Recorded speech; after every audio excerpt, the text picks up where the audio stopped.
জীবনটা ভালো গেছিল, নিজের গান মেল নিলাম। কেন রে, কি হলো?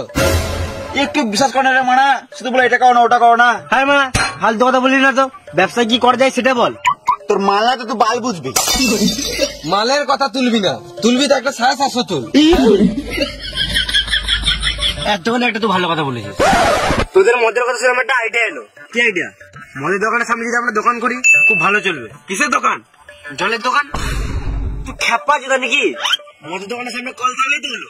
তোরা বোকা জুতা নাকি? তোদের দ্বারা কোনোদিন ব্যবসা হবে না। তুই ভাব, মদের দোকানের সামনে যদি জলের দোকান করি, যেই মদ কিনবে তাকে তো জল লাগবে, আমরা বসে বসে টাকা ইনকাম করবো। মালটা একটু বিশ্বাস করে না রে মানা। তো বললাম না, মালের কথা তুলবি না, তুলবি তো একটা 750 তুল। মদের নাম শুনে মুড হয়ে গেল। চমৎ মদের কথা শুনলেই হলো মাতাল জাত। তোর বাপের খায়। একটা 750 তুলবো আর 4 জন মিলে খাবো। আমি খাবো না, মালটা বারণ করেছে।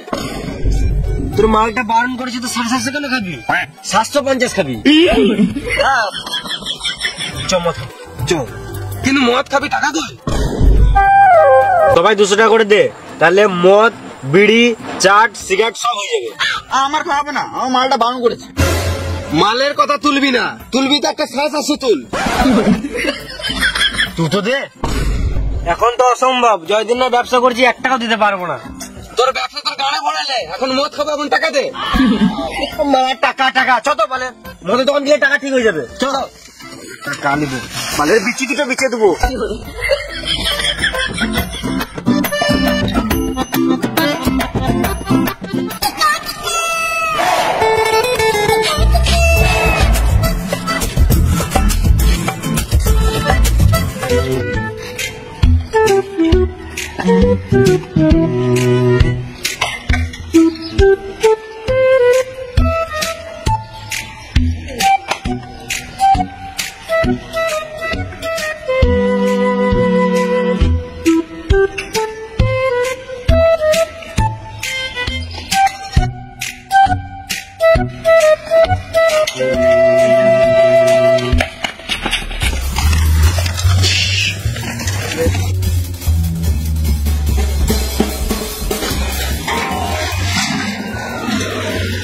কত এলো?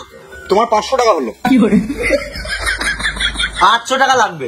তোমরা খেপা ছিল নাকি? 500 টাকা জায়গায় 800 টাকা কিভাবে দেবো? 800 টাকা না দিলে আমাদের মাল খাওয়া হবে না তো? না না, 500 টাকা থেকে 1 টাকা বেশি দিতে পারবো না। তুমি চিন্তা করো না, 800 টাকা দাও তো, তাহলে আরেকটা সাইকেল দিয়ে যাবো।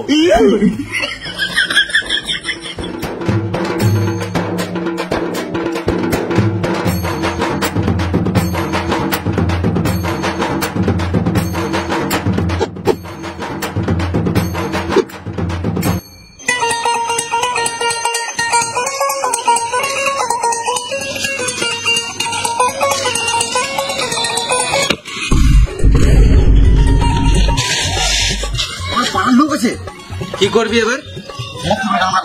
তুই গান মায় না, মদ তো খাবোই। আইডিয়া।